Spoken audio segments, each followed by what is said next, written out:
Here's a simple password checking function.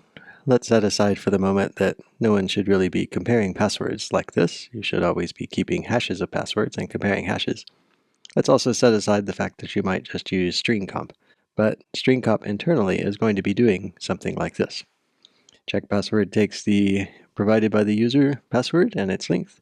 It has the expected password, that is the correct password that we're looking for, and its length. And the first thing it does is make sure that those lengths are the same. If it's not, then clearly it's not the right password. Finally, it goes into a loop, comparing character by character to see if the provided password matches the expected one. If not, again it says false, otherwise it returns with true, that is the correct password. Assuming the lengths are correct here, we haven't created any buffer overflow problems. As far as I know, there are no actual bugs in this C program. But let's consider, from a timing perspective, what happens when you pass a guess into this check password function, as an attacker might do indirectly. If you give it the empty string and assuming the correct password is not the empty string, then it's going to return right away. And so maybe that takes on the order of a nanosecond, something on the order of a few instructions, so something around a nanosecond. And the runtime is going to be about the same until a guess is the right length. So what an attacker might do is start with the empty string and work its way up to larger and larger strings until eventually some comparison takes longer. It would take longer if you get the length right, because then you will skip over this return and start looking inside the strings and compare the first character of the string.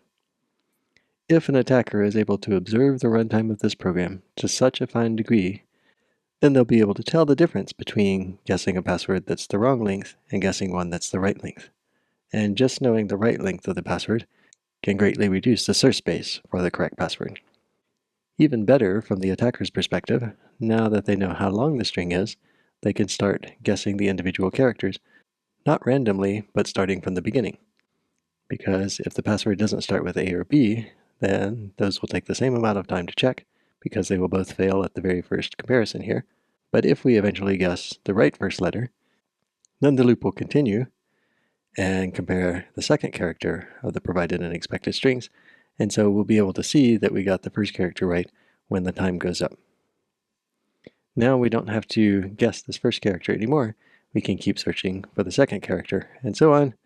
And every time we get a new character, the time to check that string will go up, and so we can just keep working our way towards more and more correct characters until the correct password is discovered. So again, there wasn't anything wrong with this C code. It's basically the way you would expect to write the comparison of two strings. And also, it's really hard to get the granularity of timing that can distinguish between 1 nanoseconds and 5 nanoseconds, say. But maybe by running the check often enough and doing some statistics, then an attacker can infer when they have the right length and the right next character.